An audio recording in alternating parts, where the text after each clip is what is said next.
You're listening to the Sales Center podcast. My name is Mark Hunter, the Sales Center. What are we talking about today? We're talking about the experience mindset, the Wall Street Journal best-selling book out by Tiffani Bova. Now, if you're not familiar with Tiffani Bova, you need to. She's the global customer growth and innovation evangelist at Salesforce. Now, not only is she a Wall Street best-selling author with this book, but another book on top of that. And her newest book right now is The Experience Mindset. We're going to get into it, and the show begins right now. You're listening to the Sales Hunter Podcast with Mark Hunter, where the focus is to help you as a sales leader sell with confidence and integrity. And now here's your host. Anytime I get a chance to talk with Tiffani Bova, I take up the opportunity and make it happen because she is so brilliantly smart. Tiffani, welcome to the podcast today. You've crushed it with your newest book, The Experience Mindset. Thank you, Mark. Thanks for having me back again. And I'm thrilled to have this conversation with you today. Yeah, because I'll tell you what, there's so much we want to talk about, but you bring up something in there. Of course, CX, we know about CX, customer experience, but you talk about EX, the employee experience and how that impacts customer experience. But what I'd love to find out from you is, because this is a sales audience, how does that EX really affect the sales process? Such a great question. And I have to say, I've been generally talking about EX now, in anticipation for the book coming out for almost 2 years now. And there's no better audience that I get more jazzed about than having it with the sales audience, because that's sort of my lifeblood. I call myself a recovering seller because I no longer carry a quota and run sales teams, but it is absolutely where my heart lies. So, here is a couple of stats I always lean in on. And the last time I was with you, Mark, this is kind of where I started as well, that unfortunately, 54% of sellers are going to miss quota this year. And that number has remained fairly constant for a little more than a decade. So that's one. Two, 28% of a salesperson's time is spent selling, which means 72% of their time is spent non-selling. The third stat is we tend to spend a lot of time in the management role of sales, talking about the administrative side of the business. If it's not in Salesforce, it doesn't count, right? The only way you're going to get paid is if you put it in the CRM system, like all of those things. Like, let's just sit there for a second. How do we, one, give time back to sellers to do what we've hired them to do? Two, the thought would be, if you could increase the amount of time they spent selling, let's just say from, 28% to, let's call it 40%, would you get lift in quota attainment? I think you'd agree we may. It might not be one for one, right? If you go up 5%, you may not go up 5%, but you're going to get that improvement. And are managers able, sales leaders, first-time sales leaders all the way up to CROs, are they spending time on coaching and mentoring? They may think they are, but this wonderful stat from Bain says that 54% of sellers would not spend $1 for 1 hour of their manager's time. So I think we can do a lot better for our sales people, our sales teams, to give them a better experience in their role so they can do what we hire them to do, which is bring revenue in the door. So that would be sort of where I'd love to start the conversation. Well, let's start the conversation right there, because I think that number 28% is actually too high. I firmly believe that sellers really they may think they spend 28%, but so much of that is just getting ready to sell. They aren't really actually selling. But you bring up another point. Sellers don't want their managers to coach them because they don't believe in them. How do we get over that hurdle? Or is that a hurdle we can even get over? Yeah, I'll use the sort of CRM as an example there. Look, salespeople do not wake up every day. I know a few things for sure. This is one of them. Salespeople do not wake up every day and go, I'm so excited to data enter. I can't wait. Like I'm racing to work because that's what I want to do today, right? Just data enter into the CRM system. It's not what they look forward to doing. So we've spent, and others, right, have spent a lot of time, energy, and effort in trying to automate as much of that as we can, right? To simplify the process of getting information into the CRM. But As we get more into the CRM, let's just talk about the behavior change that has to happen between the manager and the seller. That when a manager has a one-on-one meeting, do they just ask the salesperson questions, which the answers are actually in the CRM system? So then what does that say to the salesperson? I didn't look at it. So while I'm telling you, you have to enter it in Salesforce, and if it's not there, it doesn't count. I don't even look there. I use it as a roll up for a pipeline and forecast tool so I can do my sales meeting, right? And I can sort of do the where do we think we're going to fall this quarter kind of exercise. But I'm not looking into the CRM system to find trends or, what are things that we can do differently because of it. So if sales managers are listening to this, if you could change the behavior and say, look, I looked through the system. These 3 I had questions about, and here's what I was a little confused about. Maybe we should do this. Have you tried that? And so it's really coaching and mentoring, not that tactical administrative time you're wasting in things that, by the way, aren't helping them sell more, right? I mean, unless they're flat out not doing things, that's a different kind of conversation. But you want to start to have value-based, outcome-based conversations and not the tactics, because the tactics, unfortunately, will send the message that you're not spending time in the system either. And you know what's sad? I run into VPs of sales and so forth who spend 0 time in Salesforce. So then what signal does that send? I mean, it's like, hello.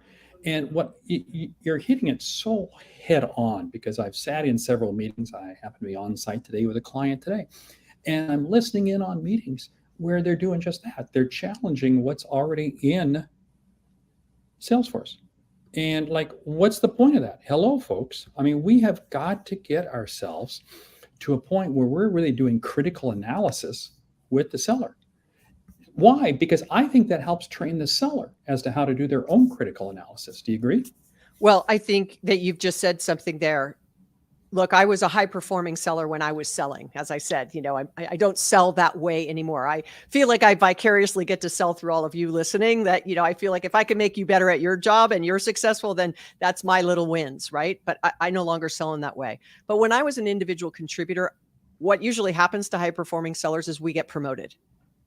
And we get promoted again, and we get promoted again. And it doesn't necessarily mean we actually know how to do the things, Mark, you and I are talking about. How do I mentor and coach someone? How do I help them be better at doing what I need them and want them to do? How do I get them to have much more of a beginner's mind than I've always sold this way, manager? Let's say you're my manager, Mark, right? Like, I've always sold this way, Mark. Like, I've been successful. Like, don't tell me how to do my job. Carve out those high performers, which, by the way, tend to be 15 to 17% of your entire sales team. Your medium, sort of middle performers, which, by the way, are 65% of your sales team. I don't care if you have 10 or 10,000, tends to be the statistic. 65%, focus in on those middle performers. And this doesn't have anything to do with quota attainment as much as it does with that intuition or the ability to really navigate and come and ask for help very specifically when you need it. If you could get the 65% of your sellers to improve performance, 2 to 5%, move that middle, move those middle performers. Just by doing that, you would be a hero, trust me.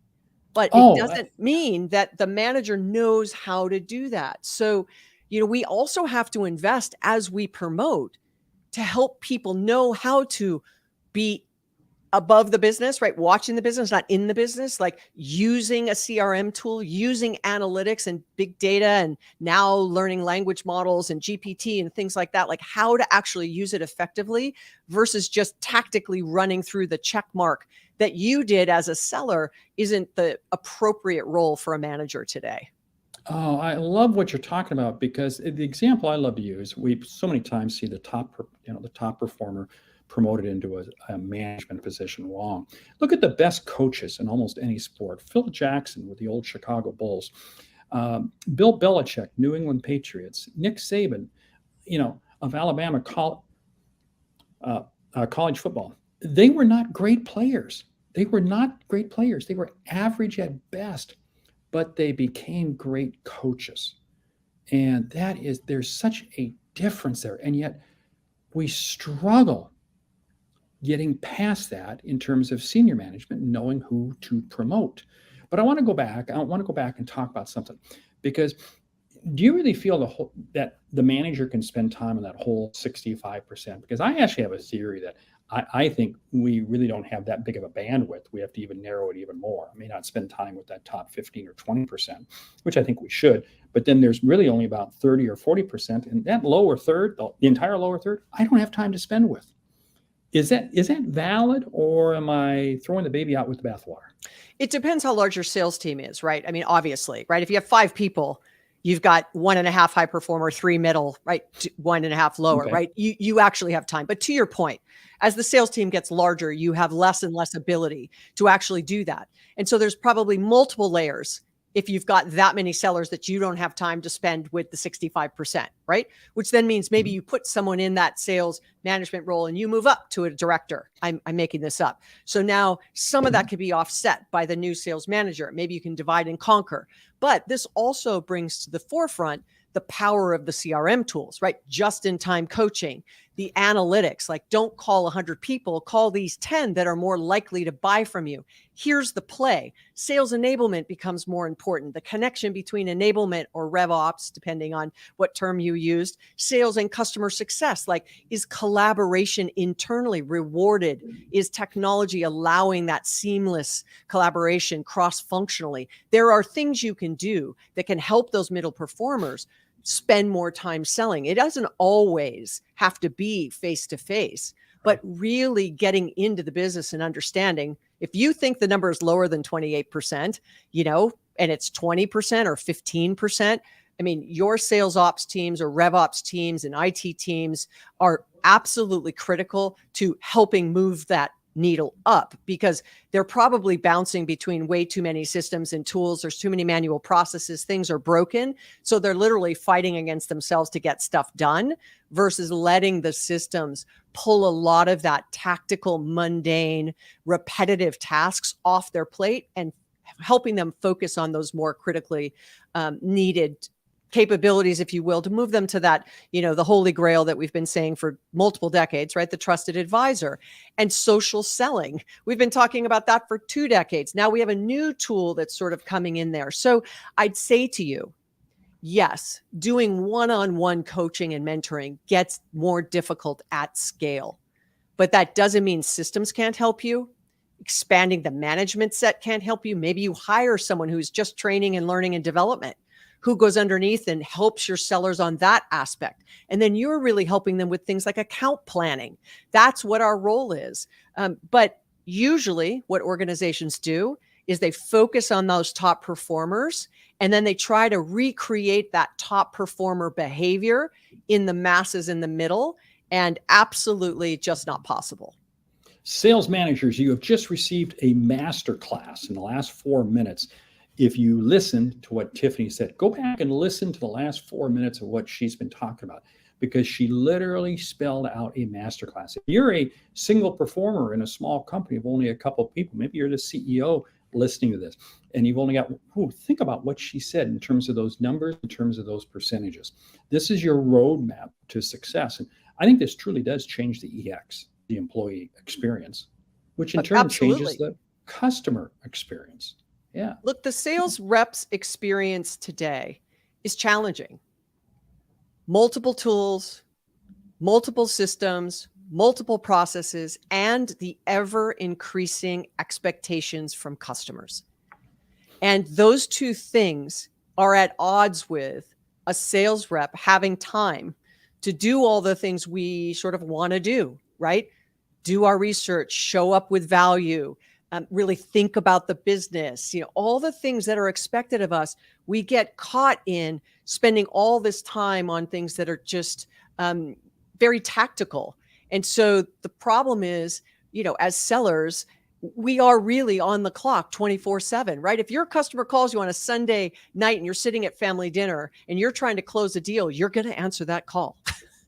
If you're on a family vacation and you swear to you promise to everyone you're not going to check your email and it's end of quarter, you probably changed the the vacation because you need to be there for end of quarter. Like we are, unfortunately, that is the reality, right? Of the manner by which sellers have to operate. But that is why, Salesforce and others, we spend so much on trying to out of the box, give time back, provide more intelligence, provide more insights into the business so that sellers can be more successful in their jobs. Boy, you hit such a sore spot because we're recording this with about 8 days left in the quarter. And Yes. I know that's the exact panic because I've been on phone calls today. I was on phone calls yesterday. Yesterday was a holiday.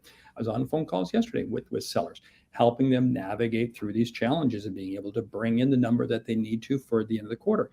Now, we talk about automation, we talk about all these tools and so forth. And it begs the problem because they want to do some research. I'll share with you an example. I was on the phone this morning with a sales manager and their account executive.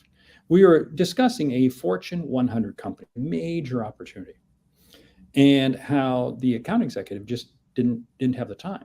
We got off that call. Within 10 minutes, I uncovered some research that I sent over to them. I said, "This is brilliant. This is incredible." But it was only because I could disconnect and do the research. So how do we get salespeople, how do sellers unplug to be able to have that time to do that type of research? So there's a really great, if you're not aware, and I think Mark, you even participated, right, in the Story of Sales, which was a documentary that we did a number of years, I think it's 6 years ago now, with Salesforce. You can Google it, Salesforce Story of Sales. It's a short little movie that we did, and we entered into local, independent film competitions on the life of 3 salespeople and how they manage. One was a mom that sold IT and how she navigated everything. One was a car salesman. One was a realtor and how they balance all of that when they're kind of 24/7, right? As salespeople, the day in the life of what it looked like. And it's difficult to do. But this is where I think that if technology can give you an hour back a day, 2 hours back a day of that mundane, administrative, tactical work, and you're not just calling 100 people, but rather you're calling the 10 that are more likely to do something for you, or right, you've got the system looking and scanning for new news or research, then it's taking second and third party data and putting it into your CRM system so you don't have to go look for it. That will naturally give you time back. But if you don't have that, it is a discipline to take a half hour a day, 15 minutes a day, 22 minutes a day, listen to Mark's Sales Hunter podcast, like really to spend time on investing on yourself and in yourself so that you can be better at the role you were hired to do. So you can find ways in which you aren't just burning out. I mean, it is a concern for me.